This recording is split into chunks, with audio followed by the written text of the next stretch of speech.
तो दोस्तों, अब हम लोग पहुंच चुके हैं मर्सपोटा मंदिर। यहाँ का माहौल बहुत ही शांत और भक्तिमय है और अभी हम लोग पूजा के लिए नारियल और चुनरी खरीद रहे हैं, क्योंकि बिना प्रसाद के दर्शन अधूरे माने जाते हैं। यहाँ पर छोटे छोटे दुकान लगे हुए हैं, जहाँ आपको आसानी से पूजा का सारा सामान मिल जाता है। अब हम लोग पूरी तैयारी कर रहे हैं ताकि भगवान के दर्शन अच्छे से कर सकें। चलिए अब अंदर चलते हैं और भगवान का आशीर्वाद लेते हैं। मर्सपोटा मंदिर के ऊपर एक बड़ा सा शिवलिंग बना हुआ है, जो दूर से ही देखने पर लोगों का ध्यान अपनी ओर खींच लेता है। यह दृश्य सच में बहुत ही अद्भुत और भक्ति से भरा हुआ लगता है। और एक कछुआ भी बना हुआ है।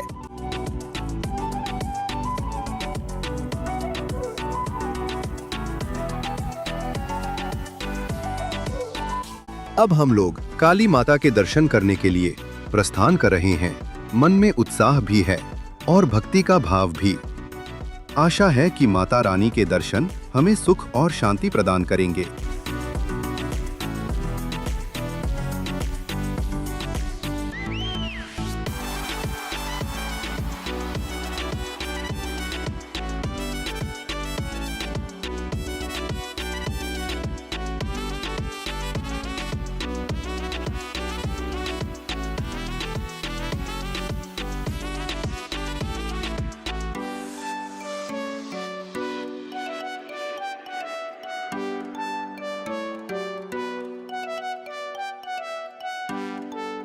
अब हम लोग शनिदेव के दर्शन करने के लिए आगे बढ़ रहे हैं।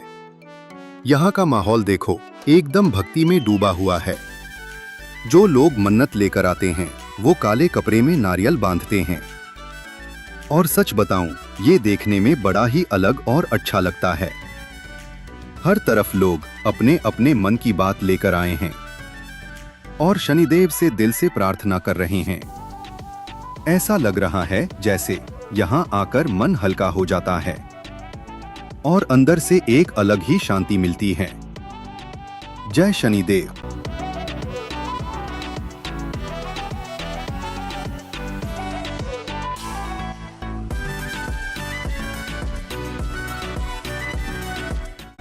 अब हम लोग गणपति महाराज के दर्शन करने आ गए हैं और यहाँ का नजारा देखो। छोटे छोटे पत्थरों से पहाड़ जैसा डिजाइन बनाया गया है। सच में पहली नजर में ही देखने का मन करता रह जाए। इतना खूबसूरत और अलग तरीके से बनाया गया है। जितना पास जाओ उतना ही ज्यादा डिटेल नजर आता है और साथ में गणपति बप्पा के दर्शन मन को और भी खुश कर देते हैं। गणपति बप्पा मोरिया। अब हम लोग अगले मंदिर की ओर बढ़ रहे हैं और जैसे जैसे हम आगे जा रहे हैं, भीड़ भी बढ़ती जा रही है।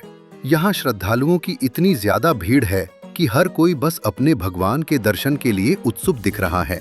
इस मंदिर की खास बात यह है कि यहाँ एक साथ भगवान हनुमान जी भी विराजित हैं और भगवान शंकर भी, यानी एक ही जगह पर शक्ति और भक्ति का अद्भुत संगम देखने को मिलता है। चलिए अब हम भी दर्शन करते हैं और इस पवित्र माहौल का आनंद लेते हैं।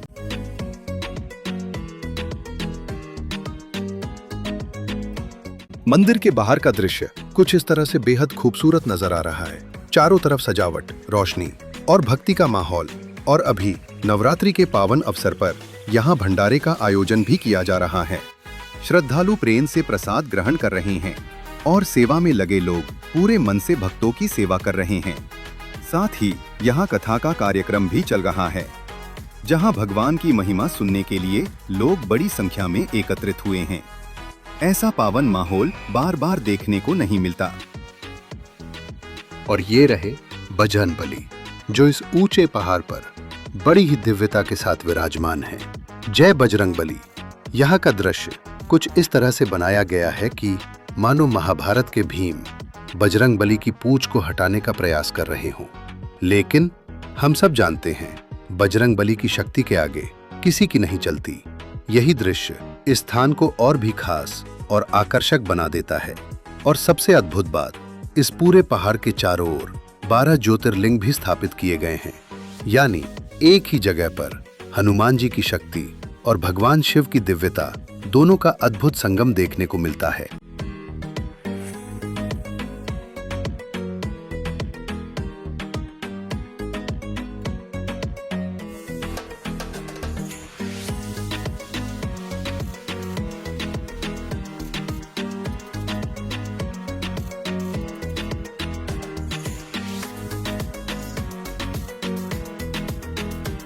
ये छोटा सा शेर है और हनुमान भगवान का पीछे का दृश्य कुछ इस तरह से दिखता है।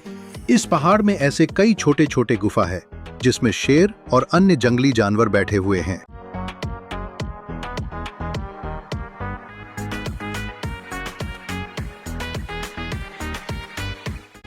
और अब हमने 12 ज्योतिर्लिंग के दर्शन भी पूरे कर लिए हैं। एक अलग ही शांति और सुकून का एहसास हो रहा है। हर एक ज्योतिर्लिंग के दर्शन के साथ मन और भी श्रद्धा से भरता चला गया। सच में ये अनुभव शब्दों में बयां करना आसान नहीं है। अगर आप भी यहाँ आए तो इस पवित्र स्थान के दर्शन जरूर करें। जय महादेव, जय हनुमान भगवान। और यहाँ एक बहुत ही विशाल नंदी महाराज की प्रतिमा स्थापित की गई है, जिसे देखते ही बस नजरें ठहर जाती हैं। नंदी महाराज भगवान शिव के वाहन और उनके सबसे बड़े भक्त माने जाते हैं। इस भव्य प्रतिमा के साथ हम लोगों ने भी यहाँ कुछ यादगार फोटो खींचे।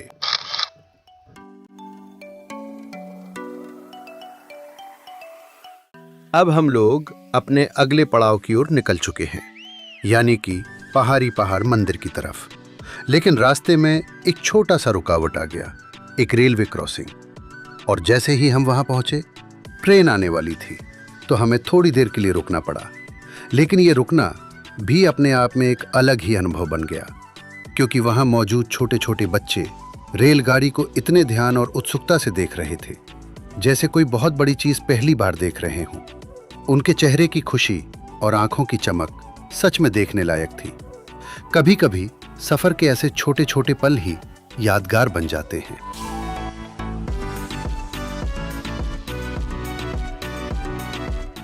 और अब हम पहुंच चुके हैं पहाड़ी पाठ मंदिर में। मंदिर में प्रवेश करने से पहले हमने यहाँ हाथ पैर धोकर खुद को शुद्ध किया, क्योंकि साफ मन और तन के साथ ही भगवान के दर्शन का अलग ही महत्व होता है। अब पूरी श्रद्धा के साथ हम मंदिर के अंदर प्रवेश करने जा रहे हैं।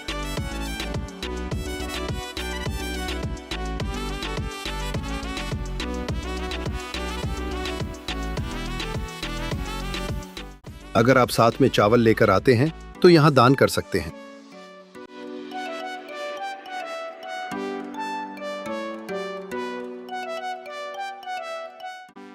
मंदिर में प्रवेश करने से पहले हमने यहां से नारियल और चुनरी भी खरीद ली है, ताकि पूरे विधि विधान के साथ हम देवी देवता को अर्पित कर सके। अब पूरी श्रद्धा और भक्ति के साथ हम अंदर दर्शन के लिए जा रहे हैं।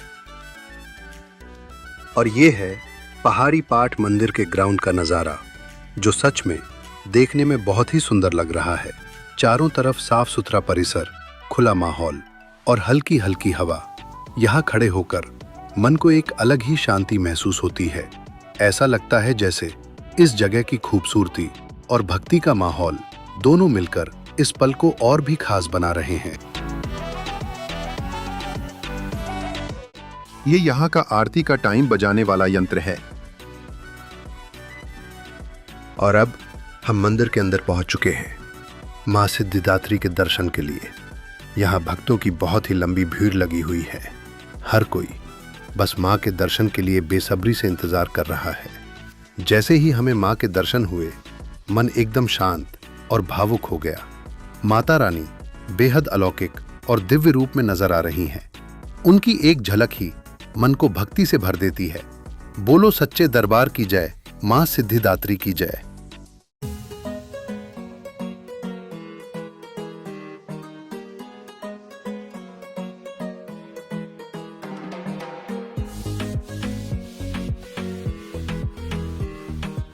और मां सिद्धिदात्री के चारों ओर अन्य देवी देवता भी विराजमान हैं, जिससे यहाँ का वातावरण और भी ज्यादा पवित्र और दिव्य महसूस होता है।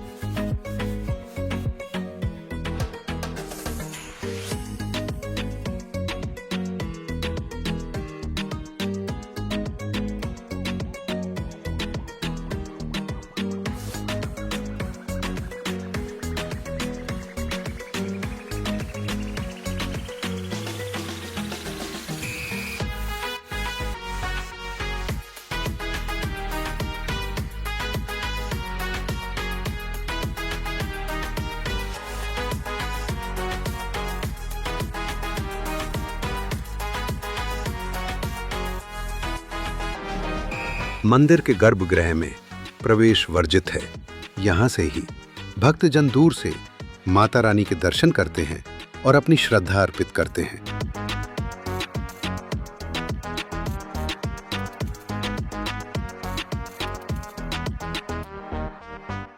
मंदिर के बगल में कई देवी देवता विराजमान हैं, जहां भक्तजन एक एक कर सभी के दर्शन करते हैं और अपनी श्रद्धा अर्पित करते हैं।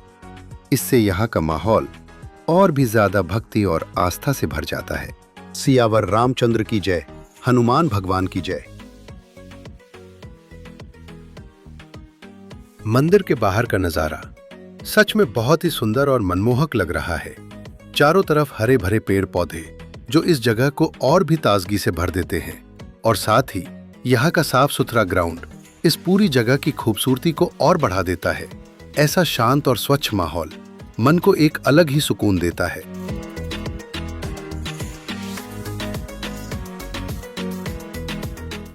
और ये है हमारा टीम।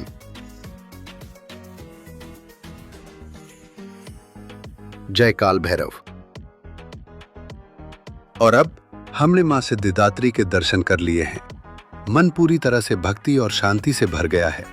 अब हम आगे बढ़ रहे हैं इसी मंदिर प्रांगण में, जहां कई और देवी देवता भी विराजमान हैं। एक एक कर हम उनके भी दर्शन करेंगे और इस पावन यात्रा को आगे बढ़ाएंगे।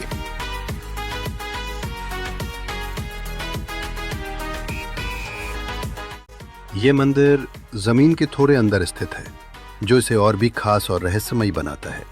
यहाँ शेषनाग महादेव और देवी मां विराजमान हैं। साथ ही ज्योति कलश भी स्थापित किया गया है, जहां दूर दूर से श्रद्धालु पूरी आस्था के साथ दर्शन करने आते हैं। इस मंदिर की एक और विशेष बात यह है कि ये एक बड़े पेड़ के नीचे स्थापित है, जिसकी जड़ें इस स्थान को और भी प्राचीन और दिव्य स्वरूप देती हैं। यहाँ का शांत वातावरण और प्राकृतिक छाया भक्तों को एक अलग ही आध्यात्मिक अनुभव प्रदान करती है। इस समय हम इस मंदिर की परिक्रमा कर रहे हैं और परिक्रमा के दौरान हमें यहाँ एक दिलचस्प दृश्य देखने को मिला। एक पेड़ पर कई लोगों ने नारियल बांध रखे हैं। आमतौर पर इस तरह नारियल बांधना किसी मन्नत या मनोकामना से जुड़ा होता है। संभव है कि भक्तों ने यहाँ अपनी कोई इच्छा मांगी हो और उसके पूर्ण होने की आशा में नारियल अर्पित किया हो। यह परंपरा यहाँ की आस्था और विश्वास को और भी गहराई से दर्शाती है। और यहाँ एक और दिलचस्प चीज देखने को मिली। जब हम मंदिर की परिक्रमा कर रहे थे तो पीछे की दीवार पर कुछ कपल्स ने अपना अपना नाम लिख रखा है। लगता है लोगों ने यहाँ नया ही तरीका खोज लिया है प्यार को पक्का करने का। मतलब अगर दिल मिल गया हो तो नाम भी दीवार पर लिख दो।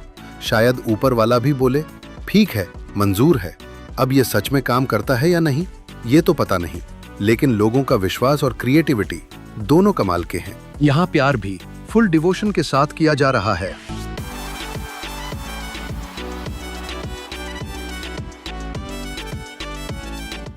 अब हम मंदिर का परिक्रमा करने के बाद आगे बढ़ रहे हैं और यहाँ भगवान महादेव की एक बहुत ही विशाल प्रतिमा स्थापित की गई है, जिसे देखते ही मन श्रद्धा से भर जाता है। इस प्रतिमा की खास बात यह है कि महादेव के जटाओं से मां गंगा बहती हुई दिखाई दे रही हैं। यह दृश्य इतना दिव्य और अद्भुत है कि नजरें बस वहीं ठहर जाती हैं। हर हर महादेव। अब महादेव के दर्शन के लिए हम इस गुफा से होकर ऊपर चढ़ रहे हैं। सकरा रास्ता, हल्का अंधेरा, लेकिन मन में बस एक ही उत्साह, महादेव के दर्शन का। हर हर महादेव।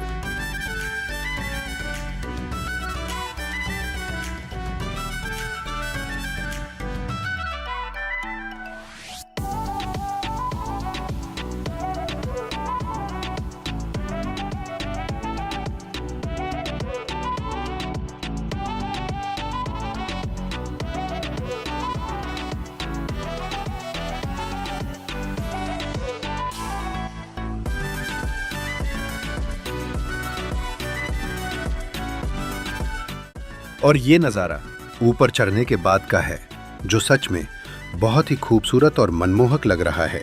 ऊंचाई से दिखता यह दृश्य दिल को एक अलग ही सुकून देता है। ऐसा लगता है जैसे सारी थकान इस नज़ारे को देखते ही खत्म हो गई हो।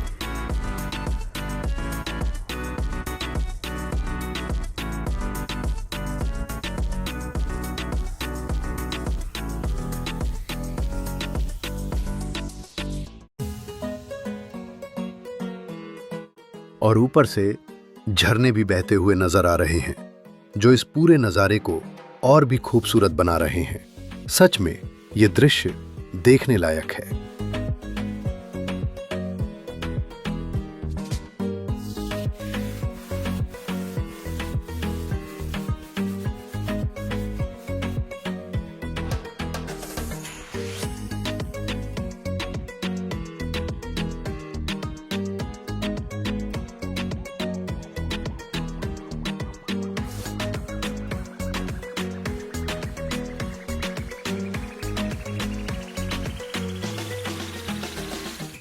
और इस झरने के पानी में कछुआ भी नजर आ रहा है, जो इस नजारे को और भी खास बना देता है। ये इस मंदिर के ग्राउंड का नजारा है, जो साफ सुथरा और काफी सुंदर नजर आ रहा है।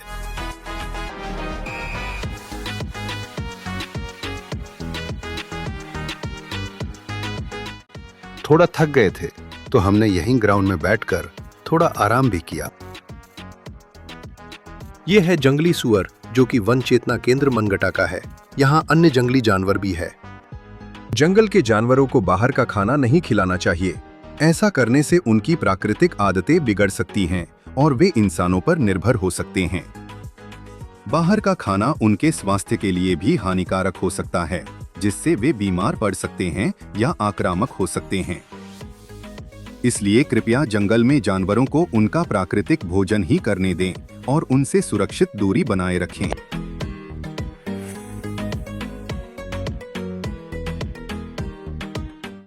और प्रवेश द्वार पर एक गणपति का मूर्ति स्थापित है।